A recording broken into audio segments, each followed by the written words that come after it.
Il n'y a qu'un seul nom qui sauve, qui guérit toutes les maladies. Peuple de Dieu, chers internautes, je vous salue dans le précieux nom de notre Seigneur et Sauveur Jésus-Christ. Aujourd'hui, nous trouvons le message de la parole de Dieu dans le psaume 90. C'est la prière de Moïse. Prière de Moïse, homme de Dieu. Seigneur, tu as été pour nous un refuge de génération en génération. Avant que les montagnes fussent nées et que tu eusses créé la terre et le monde, d'éternité en éternité, tu es Dieu. Tu fais rentrer les hommes dans la poussière et tu dis, Fils de l'homme, retournez. Car 1000 ans sont à tes yeux comme le jour d'hier quand il n'est plus et comme une veille de la nuit. Tu les emportes semblables à un songe qui, le matin, passe comme l'herbe. Elle fleurit le matin et elle passe. On la coupe le soir et elle sèche. Nous sommes consumés par ta colère et ta fureur nous épouvante. Tu mets devant toi nos iniquités et à la lumière de ta face nos fautes cachées. Tous nos jours disparaissent tous nos jours disparaissent par ton courroux. Nous voyons nos années s'évanouir comme un son. Les jours de nos années s'élèvent à 70 ans et, pour les plus robustes, à 80 ans. Et l'orgueil qu'ils en tirent n'est que peine et misère. Car il passe vite et nous nous envolons. Qui prend garde à la force de ta colère et à ton courroux selon la crainte qui t'est due. Enseigne-nous à bien compter nos jours, afin que nous appliquions notre cœur à la sagesse. Reviens, Éternel, jusque à quand? Aie pitié de tes serviteurs. Rassasie-nous chaque matin de ta bonté, et nous serons toute notre vie dans la joie et l'allégresse. Réjouis-nous autant de jours que tu nous as humiliés, autant d'années que nous avons vu le malheur, que ton œuvre se manifeste à tes serviteurs et à ta gloire sur leurs enfants. Que la grâce de l'Éternel, notre Dieu, soit sur nous. Que la grâce de l'Éternel, notre Dieu, soit sur nous. Affermis l'ouvrage de nos mains. Oui, affermis l'ouvrage de nos mains. Parole du Seigneur.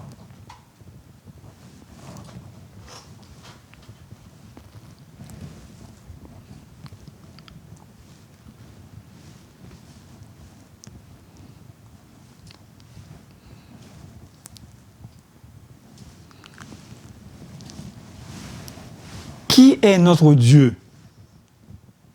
Qui est notre Dieu? Qui est votre Dieu? J'ai travaillé plus de 11 ans dans une compagnie de sondage. Et là, j'ai travaillé aussi avec un Africain, un professeur retraité, professeur de français. Dans son village natal, quand on dit Dieu, l'interlocuteur te demande quel Dieu dont tu parles. Qui est ce Dieu? Parle-moi de ce Dieu. quand tu dis Dieu, il faut que tu expliques ce Dieu. Qui est-il? Qui est votre Dieu?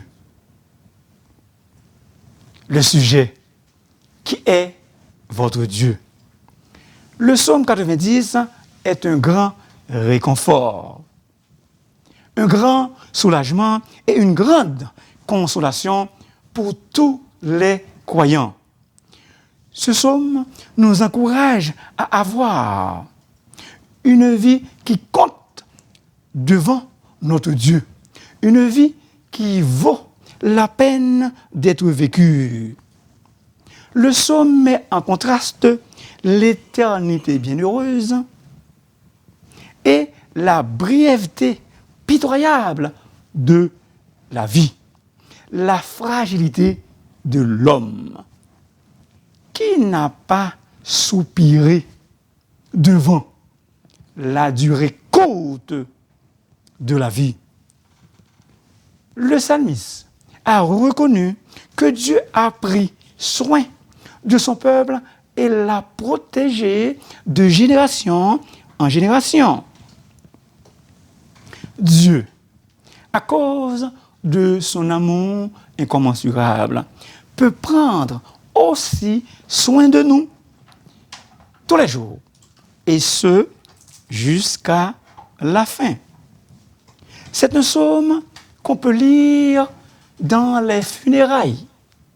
Le psaume le plus sombre et le plus personnel des écrits de Moïse. Mais écoutez bien ceci, écoutez bien s'il vous plaît.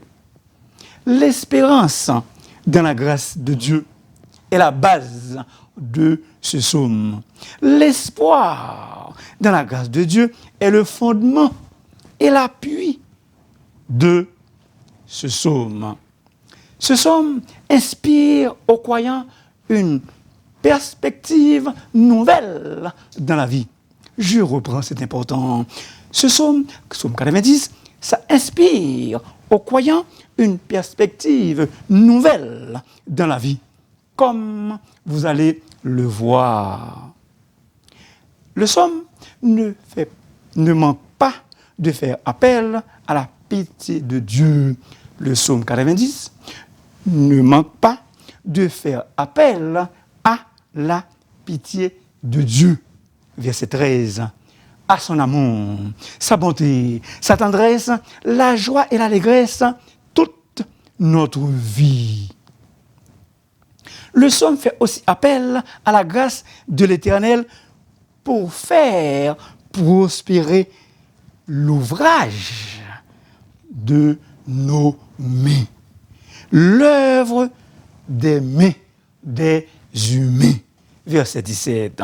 C'est une prière magnifiquement et admirablement appropriée au temps de crise.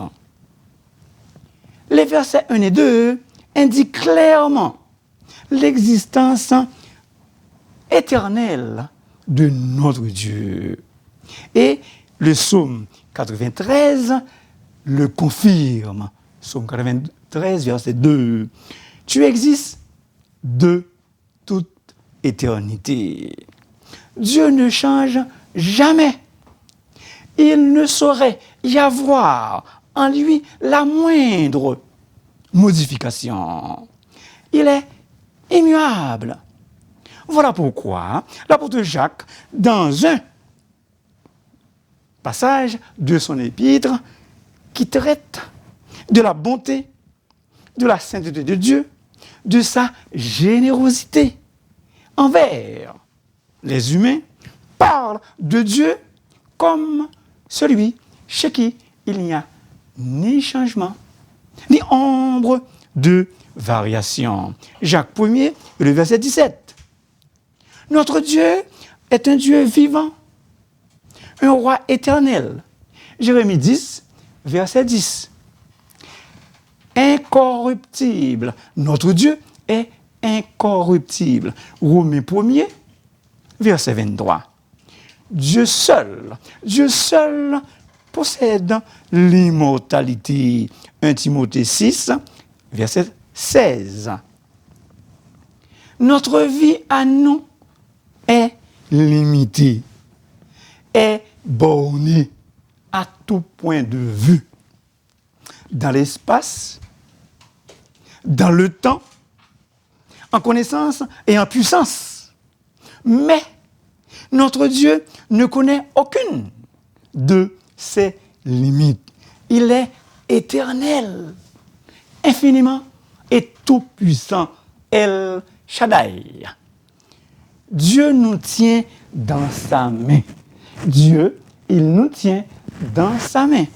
Mais non, nous ne le tenons jamais dans la nôtre. Les montagnes.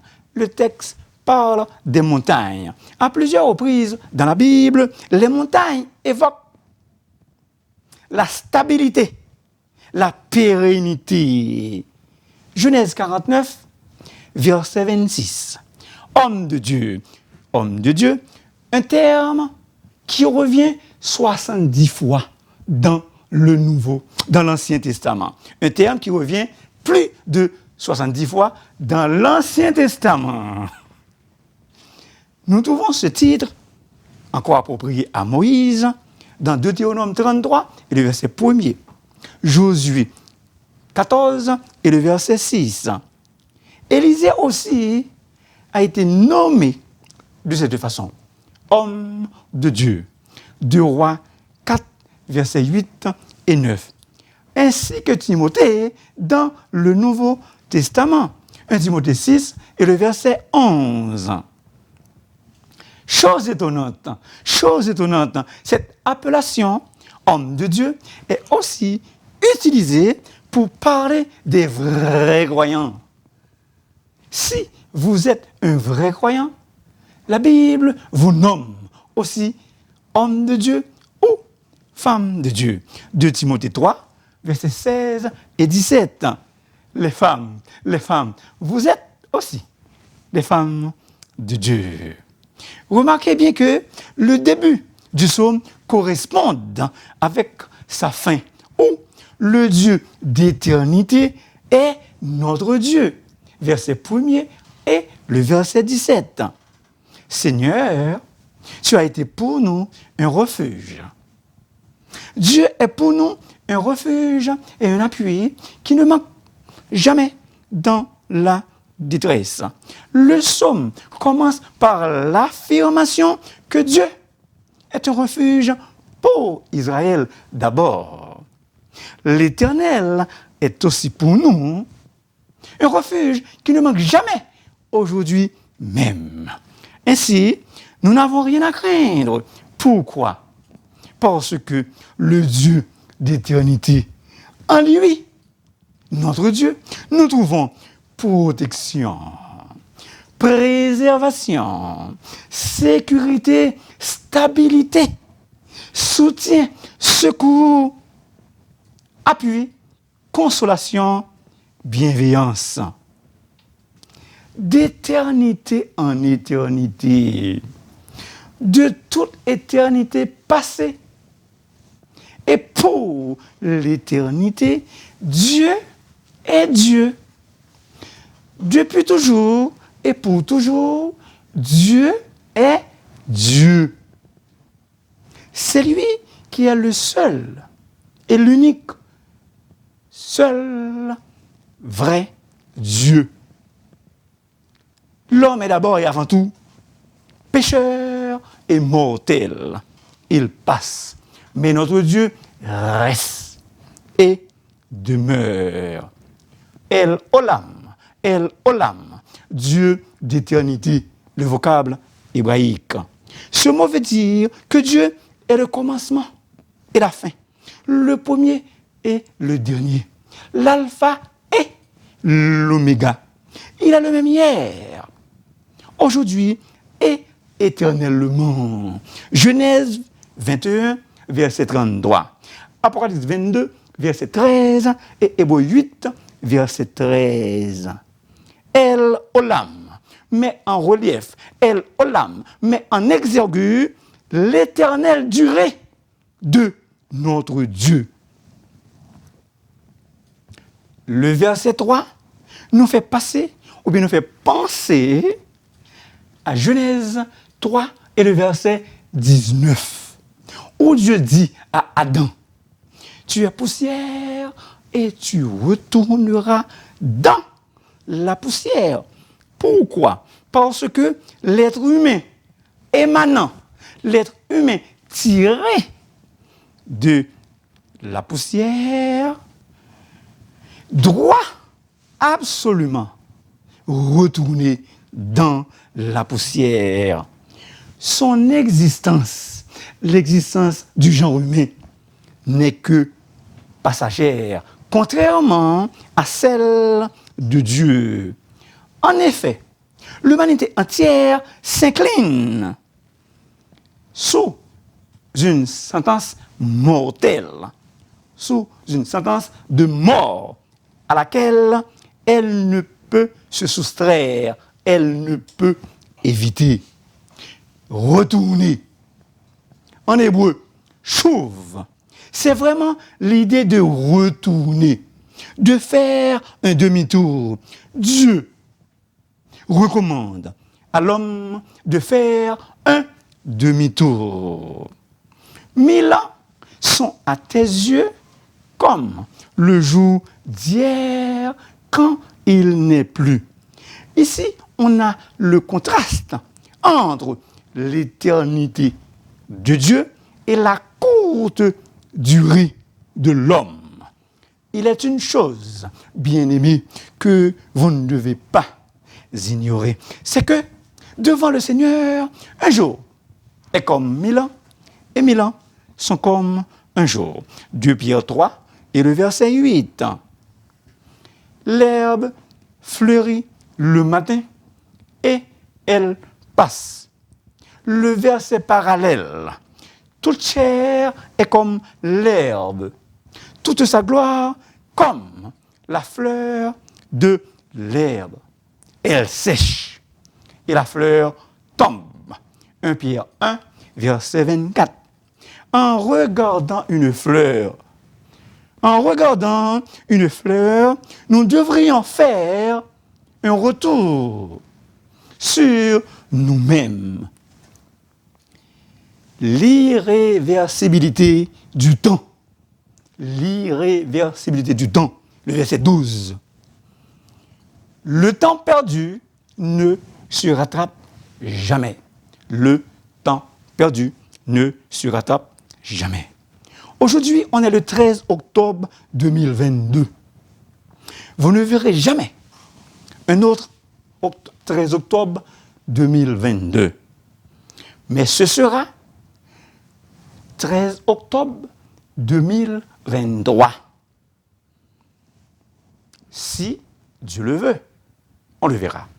Donc, ne gaspille pas ton temps. Ne gaspille pas votre temps, chers internautes. Fais-en un bon usage pour la gloire de Dieu, parce qu'il viendra un temps où tu ne pourras plus travailler. Il viendra un temps où vous ne serez plus capable de travailler. Un cantique que vous connaissez, péga ou gaspiller temps ou.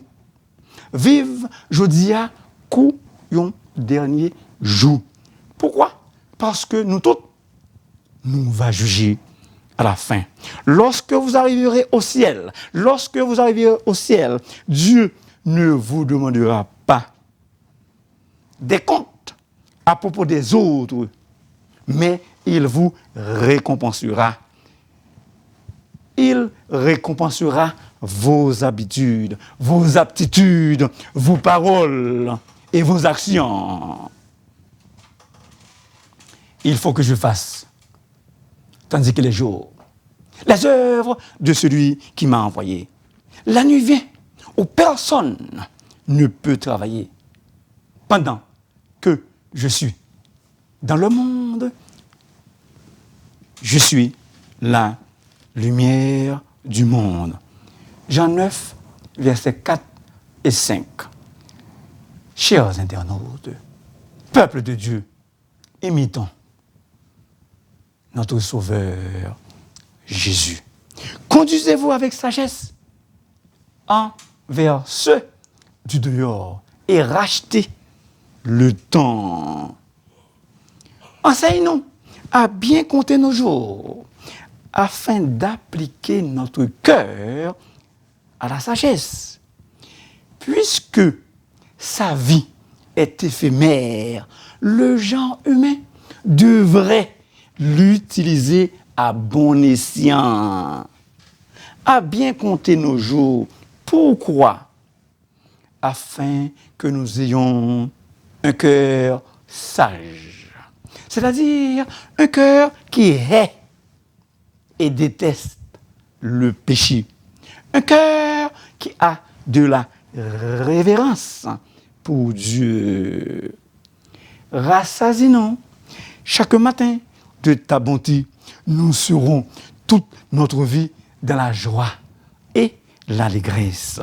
Le vocable hébreu récède, ça veut donc dire bonté, miséricorde. Miséricorde, pas fini. Vous connaissez le cantique. En réalité, les versets 13 à 17, c'est une prière. Une prière de Moïse. C'est comme si Moïse, le psalmiste, est tombé. Mais il se relève en espérant que toute sa vie sera dans la joie et l'allégresse. On n'est pas noyé. On n'est pas noyé quand on est tombé dans l'eau. On est noyé si on reste là-dedans. Ce n'est pas grave si on tombe dans l'eau, mais c'est très grave si on reste là-dedans. Le boxeur dans l'arène qui tombe n'est pas KO, mais il est KO s'il ne se relève pas. Celui qui ne se lève pas pour défendre quelque chose tombera devant tout. La vie est un dur combat. On n'est pas KO si on est tombé. Si on a pris un échec, ça ne veut pas dire pour autant qu'on est KO. George Washington, le premier président des États-Unis, remporta la guerre pour l'indépendance contre l'Angleterre. Mais il a perdu les 8 premières batailles des 9 combats. George Washington, le premier président des États-Unis, remporta la guerre pour l'indépendance après 8 défaites. La dernière bataille, la 9e, il a gagné. Bien, les États-Unis ont gagné. En créole, on nous dit premier saut, pas saut. Premier saut, pas saut. Thomas Edison a fait 14 000 essais avant d'inventer son ampoule électrique. Thomas Edison a fait 14 000 essais avant d'inventer son ampoule électrique. Écoutez, après 3 mois, après 3 essais, après 1 mois, 1 an, il pouvait abandonner. Il était qu'il doit bailler vague, mais il a continué. Après 14 000 essais, finalement, il a réussi son ampoule électrique. Albert Einstein a échoué aux examens de mathématiques. Albert Einstein a échoué son examen de mathématiques. Mais cela n'empêche pas qu'il est l'un des scientifiques de tous les temps. Quelqu'un qui a échoué un examen de mathématiques, il est l'un des scientifiques de tous les temps. Albert Einstein. On peut couler un cours dans un programme, mais on ne coule pas le programme pour autant. On peut essuyer des échecs dans la vie, mais ce n'est pas la fin de ta vie. En d'autres mots, le fait que tu aies pris un échec dans la vie, cela ne veut pas dire que ta vie entière est un échec. Le fait que tu aies pris un échec dans la vie, ça ne veut pas dire pour autant que ta vie entière est un échec. C'est à travers nos échecs que Dieu nous fortifie, nous instruit et forme notre caractère. Si on est tombé, lève-toi et affronte les problèmes avec courage. Vous aurez des tribulations dans le monde, mais prenez courage, car j'ai vaincu le monde. Parole même de notre Sauveur Jésus, Jean 16, 33. Mon frère, ma sœur, si tu es tombé, lève-toi. En cas de chute libre, lève-toi pour prendre le chemin du succès et de la réussite dans le nom de Jésus. Levez-vous maintenant et devenez plus que vainqueur du monde. Plus que vainqueur du monde. Sûr et certain, à coup sûr, nous aurons la victoire. Parce que tous nos ennemis, sans exception, notre Seigneur Jésus les a tous vaincus. Gloire et louange à Dieu, notre Père. Bienvenue dans le monde de trouble. Bienvenue dans le monde de tourment. En fait, vous êtes déjà là-dedans. Mais la bonne nouvelle, Jésus, le grand vainqueur, le grand triomphateur, le champion des champions est avec nous. Des projets de paix et non de malheur. Des projets de paix et non de malheur. L'Éternel connaît les projets qu'il a formés sur vous, chers internautes. Projets de paix et non de malheur, afin de vous donner de l'avenir et de l'espérance. Jérémie 29, verset 11. Oui, absolument oui. Bien sûr que oui. Il y a de l'espoir sur votre chemin. Le meilleur est devant vous. Ne soyez pas découragés. Ça n'a pas prêté comme ça. Par la grâce de Dieu, il faut que ça change. Et donc, fais bon Dieu confiance. Cette situation désagréable dont vous vivez présentement ne restera pas telle qu'elle ad vitam aeternam. Non. Mais, par la grâce divine, elle se changera. Je vous parle en termes d'expérience. Je vous parle en termes d'expérience. D'autres ont connu de mauvaises crises dans leur vie et ils sont encore debout. Ça n'a pas été comme ça. Il faut que ça change. Que la grâce de l'Éternel, notre Dieu, soit sur nous.